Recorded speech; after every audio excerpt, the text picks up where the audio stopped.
আসসালামু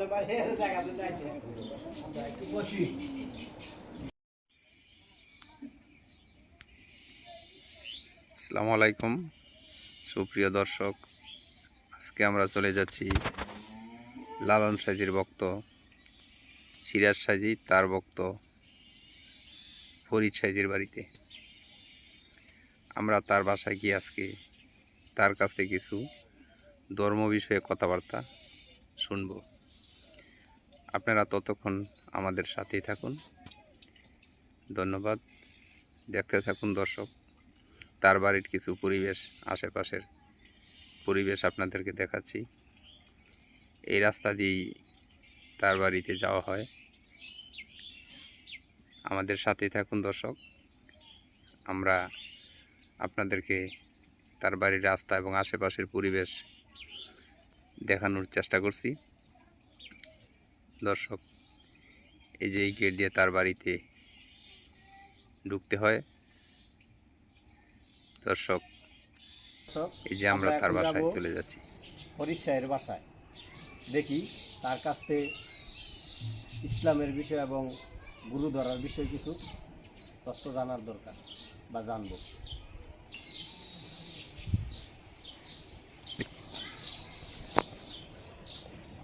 আসসালামু আলাইকুম। হ্যাঁ ভাই, ভালো আছেন? আমরা তো আসছি ভাই একটু কথা জানার জন্য। এই পরীক্ষায় বাড়িতে আছে? আচ্ছা, তার সাথে একটু আমরা সাক্ষাৎ করবো আর কি। আসসালামু আলাইকুম। জয় গুরু। ভাই, এই গরমের মধ্যে যে গরম পড়ছে, বসেন। আপনার বাড়ি দেখাতে চাইছি, আমরা একটু বসি। আচ্ছা, আসসালামু আলাইকুম দর্শক। আমরা আছি এখন ফরিদ সাহেবের কাছে। এখন ফরিদ সাহেবের কাছ থেকে কিছু তথ্য কথা শুনবো। আপনার কিছু কথা আমাদেরকে শোনান। ওয়ালাইকুম সালাম। অর্থাৎ গুরু ধরার উদ্দেশ্য, মূল উদ্দেশ্য যাওয়া পরিবারই করা হলো না। সত্য ধর্ম আমাদের ইতিহাস এলাকাতে ছিল। সত্য সত্য মিলে আবার করতে বলে আবার কথাবার্তা একটা গুরু ওগুলো একটা নিজেকে চেনার জন্য অনেক পরিপাটি বোঝার জন্য অনেক কিছু ছোটো মানুষের নিজেকে চেনার কোনো অলাগত কাজটা করে। তখন পুরা উনি চাউলের ব্যবসা করতো আমাদের কাছে। যাওয়ার পরে উনি একটা চালাওয়ালা জায়গা টাকা ছিল, চালা পিঠা উনি তখন উনি নিজের আত্মহত্যা কথা বলছে যে ভাই তোর সাগলায় করলো আগেও জানতো আমার কাছে তো ওসব জিনিস নাই, আমি ওসব জিনিস তো আমি দিলাম এখন আমার ক্ষমতা নেই, তবু আমার কাছে হ্যাঁ একটা রাস্তা আছে। তো বট দলিল সাহেবী উনি উত্তরবঙ্গে উনি বয়াত লোক আছে, রক্তমুক্ত কিছু আছে, তার সেদিকে উনি চলে গেছে। তখন উনি কইছেন যে এই 2 দিনের ভিতরে উনি আসতে পারে। আমার কাছে হাত দিয়েছে। তো আমার চিন্তা করলাম উনি দলিল সাহেবী যখন উনি আইসে এদিকে আইসে তো তালাওয়ালা উঠে খবর দিচ্ছে উনি গেল তালামের ভাগলটা তো যাওয়ার পরে উনি বলছে পরে দলিল সাহেবী উনি উত্তরটি দেওয়ার উনি কথাবার্তা উনি সাথে বলছে উনি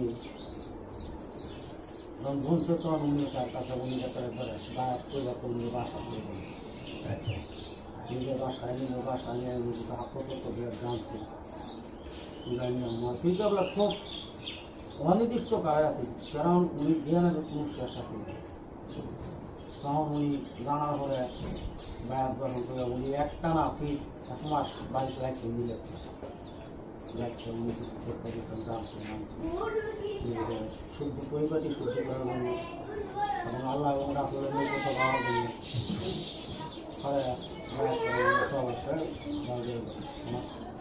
যাওয়ার পরে আমার দিকে প্রায় 6 বছর বয়সের কালে উনি মাঝে মাঝে জিনিস খরচ করে ফেলি ফলি পথ দিয়ে আচ্ছা দেওয়া দেওয়ার পরে উনি আমাদের পরিবারটা হলো কঠিন, কারণ আমরা মাংস ডিম এগুলো তো সব কিছু বেশি খাই না, কঠিন হিসাবে লোক কম। আচ্ছা, এই মাংস ডিম যে খান না এর কারণ কি? খাইলে কি এটি হইলো আমাদের গুরু যাহা হুকুম করে, আমাদের হলো মূল বিষয় তাহলে জিজ্ঞাসা করি নাই, না করলেও মূল মূলজন খাই না, আমরা গুরুর নিয়ম মতো আমরা চলাফল আচ্ছা করবো, আচ্ছা তাই জানি আমরা চলতেছি। তখন আমার দেওয়া পরিপাটি করার জন্য তখন আমাদের গুরুর কাছে আমরা বায়াত নিলাম, তখন সহজ সন্তোষ যে আমাদের চলাফেরার জন্য আত্মকর্তব্যে কিছু জানাই। জানতে গিয়া দেখলাম যে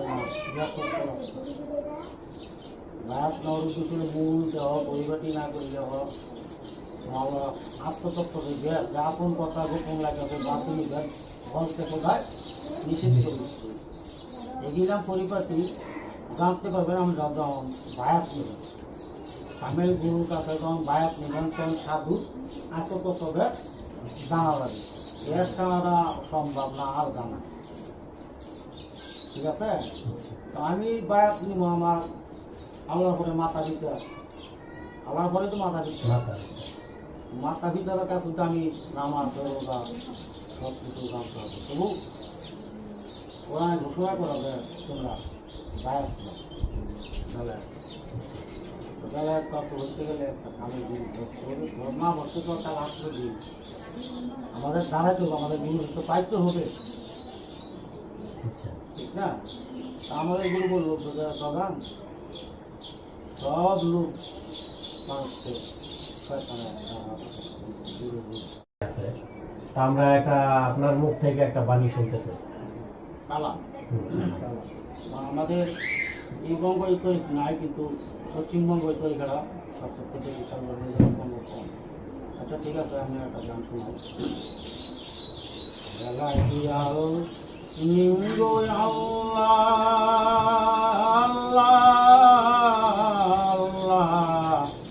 বাসায়ালম আনা তুমি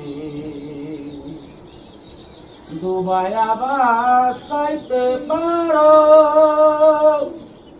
বাসায়া কি নার দাও কারো, রাখো মারো হাত তোমারো, আল্লাহর হাত মারো হাত তোমারো, তাই তো দয়াল থাকি আমি এলাইয়াল মিঙ্গো আল্লাহ বাসায়ালাম খানা তুমি এলাইয়াল মিঙ্গো আল্লাহ বাসায়ালাম খানা তুমি। আরে নূহ নামে নবী দিরে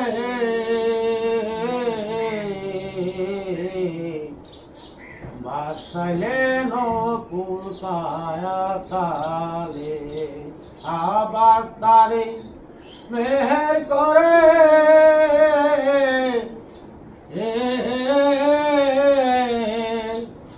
আপনি লাগান কিনারে, এলাহিয়াল মিঙ্গো আল্লাহ বাসায়ালাম খানা তুমি ডুবায়া বাসাইতে পারো, বাসায়া কি নার দাও কারো, রাখো মারো হাত তোমার আল্লাহর হাত মারো হাত তোমার, তাই তো দয়াল থাকি আমি এলাইয়াল মিঙ্গো আল্লাহ বাসায়ালাম খানা তুমি। আর বিজাম নামে বাটি পায় আর সেই তো বাপেতে ডুবিয়া লইত, তার মনে সুখ মুক্তি দিলেন আল্লাহ, তাহার মনে সুখ মতি দিলেন কুমতি তার দিল করে আউলিয়ানা খাতায় লেখে আল্লাহ আউলিয়ানা খাতায় লেখে জানা গেল এলো মই বাসায় আলো খানা তুমি আর নবীনা মানে যারা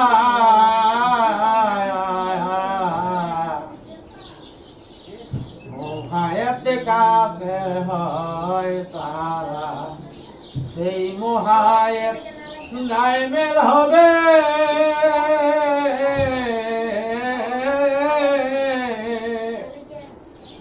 বেহিসাব দুর্গে যাবে খাবার তারে খালা দিবে হালাবাতারে খালা দিবে লালন কি হয় জানি বাসায় আলম খানা তো